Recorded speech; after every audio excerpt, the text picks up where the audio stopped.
Mbote na baye bazwi chance ya kolanda émission na biso ya lelo. Tokotonda botondi na TV Zunati na ndenge eza kopesaka biso chaque fois etando pote topesaka basango na biso o etali ba congolais na province na biso ya New Brunswick. Bandeko wabino molobeli mikolo nyonso azaka liboso na bino na kombo ya Marcel Salumu Rajabu ye mtu azali liboso na bino wana pona kopesa bino sango. Bandeko babolingo na sanza oyo uti koleka awa na kati ya province na biso ya New Brunswick tozalaki na ba mwa problème mibale. Problème ya liboso tozalaki na ndeko na biso Apolina Kaindo soki na prononcer kombo malamu ye akufelaki ndeko na ye na Beni. Akufelaki ndeko na ya mobali na Beni babetaki masasi.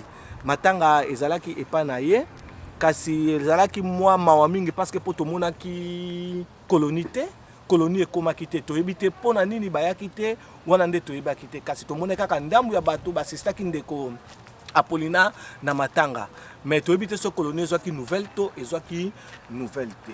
Sango ya mibale lisusu tozaki nango awa na communauté na biso ya New Brunswick précisément na ville ya Mountain ndeko na biso papa Feli na mwasi na ye mama Nana bazwaki Matanga. Mama Nana asilisaki kokufisa ya ye tata abelaki mwa muke akufaki atikaki biso. Tolingaki to remercier colonie po tomone bandeko nyonso basanganaki bandeko nyonso bazalaki wana pona ko assister Mama Nana, tomonaki président, tomona vice président, tomona bandeko nyonso basalaki déplacement, bayaki kosunga bango moralement, matériellement, financièrement.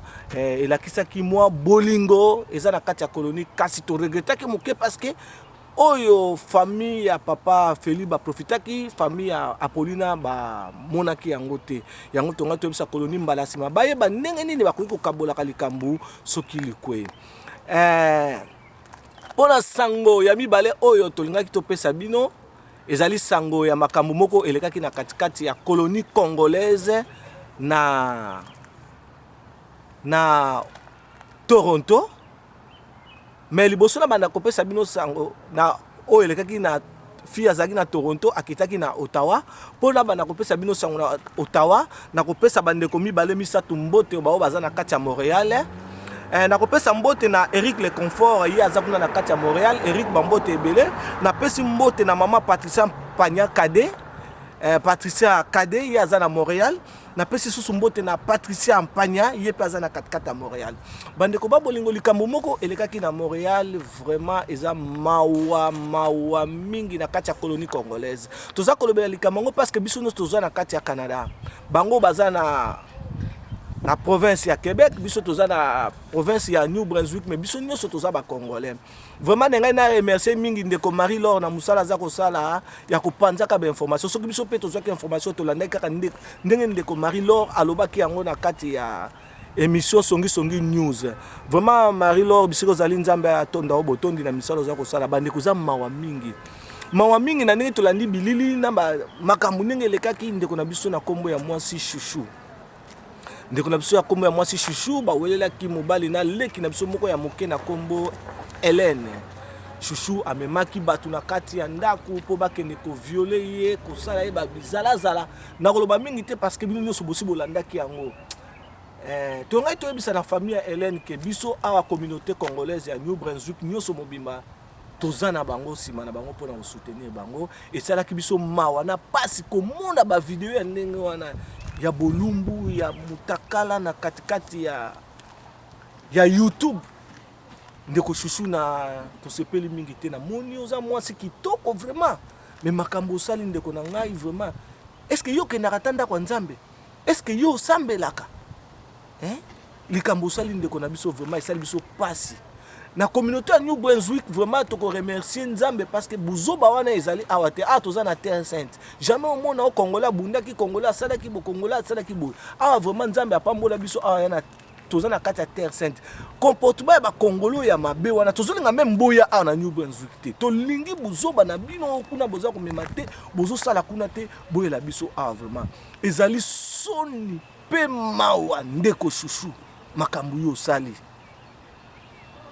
Kanisa soki basalaki yo kanisa soki basalaki ndeko na ou bien basali mwana na yo kobota eza mawa mingi vraiment eloko yo sali kaina kutu o punition nzambe apesa Kaini ezalaki ya moke ya yo ekozala mingi.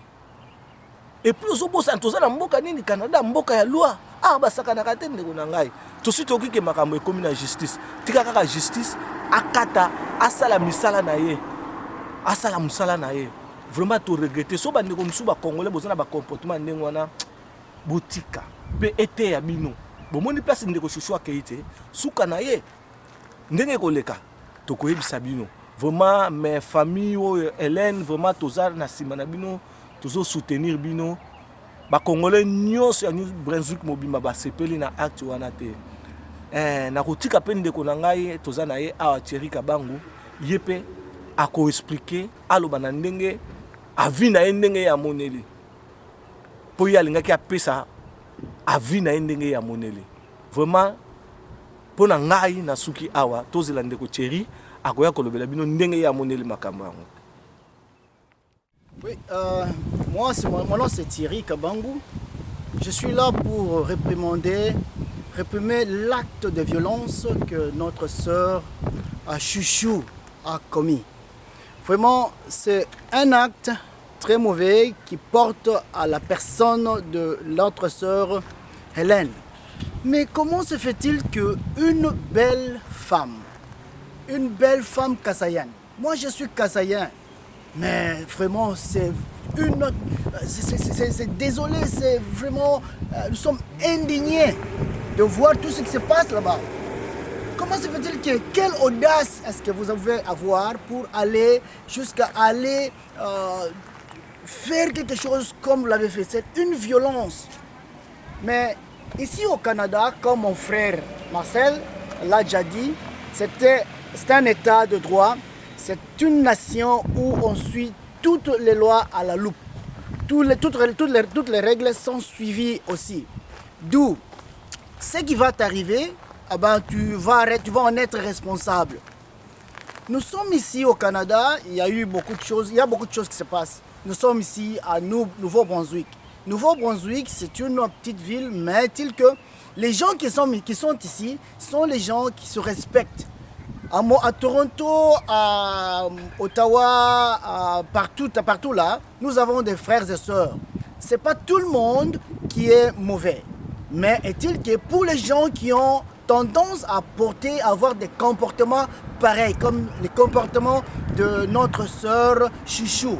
Chouchou, c'est moi je peux dire, c'est une cousine parce que ma mère est Mukwaka Longi, comme elle le disait elle-même à la télévision, quand elle était interviewée par la sœur Laure. Mais cela ne veut pas dire que parce qu'elle a fait ça, donc tout le monde, toute la colonie est maintenant rusée. Bien, c'est arrivé, prions que Dieu puisse donner quand même quelque chose qui va réconforter Hélène. Parce que pour le moment, on nous dit qu'Hélène n'est pas en bonne forme. Mais quand on essaye de voir, d'une part, le comportement des filles, des fois, c'est déplorable. On ne peut pas toujours faire l'hypocrisie, surtout quand on est en mouvement, on est en déplacement, on va quelque part. La fille a été à Toronto, selon moi, selon ce que nous avons appris. Elle était à Toronto. Maintenant, elle s'est déplacée pour Ottawa, là où elle vivait maintenant. De là, c'est là où l'homme là, le soi-disant mari de Chouchou, ils ont organisé tout ce qu'il y a eu là, faire des bêtises. Qu'est-ce que je veux dire par là? Nos filles, nos jeunes filles, cherchez à vous respecter parce que vous portez le drapeau de notre colonie.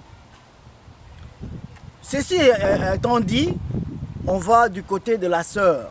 Je crois qu'elle va du moins avoir le moment de voir ce qui se passe et aussi de méditer là-dessus. Chouchou, elle va méditer. Non, je ne veux pas tellement la coincer, je ne veux pas tellement la condamner, puisque la condamnation est entre les mains du gouvernement. Je ne peux rien faire. Mais pour du reste, ce que je pense, nous, en tant que colonie, nous, en tant que membres de la communauté congolaise du Canada, je pense qu'il est grand temps pour nous de songer comment est-ce qu'on va encore remettre la situation, la vie active de la sœur Hélène, parce qu'elle n'a pas encore sa tête sur ses épaules. Selon moi, je voudrais juste émettre une pensée. Que pensez-vous et comment réagissez-vous? Si je dirais par exemple que le garçon qui était avec elle on peut organiser, on peut mettre on peut s'organiser comme ça, elle va la marier, puisqu'elle ne peut pas rester comme ça. Merci. Na bandi bouti kolanda ndeko Thierry Kabangu ndenge apesi déclaration na ye wana eza ba avis na ye toza na mingi ya koloba te vraiment bino moko bomoni na osukisa lisusu mpona pesa kaka bambote ebele na famille Radjabou, Arnaud Radjabou, Cordeline Radjabou, Bob Radjabou, na kopesa bambote mingi na bébé Esme na Aziza Madoula na Cotonou, na pesi lisusu bambote mingi na réalisateur na biso oyo aza kosala pote tozala Ange Madoula mpona kosukisa na kopesa bambote mpe na moninga na nga oti oleka Thierry Kabangu ye aza moninga na nga chroniqueur tozaka balipasa mbuyi na nkanku na pesi mpe bambote ebele Marie-Laure Mwaka bisika ozali vraiment félicitation na moninga mosusu bozalaki na ye me nayebi kombo na ye te na pesi bino bambote ebele bambote na bandeko nyonso ya communauté ya New Brunswick sans kobosana l'honorable David Bandeke na motema na ye mama de la congolaise bambote ebele na mokonzi ya bamama Laurence Nzombo bambote ebele mpona lelo bandeko na tosuki awa tokokutana mbala ya nsima botikala malamu.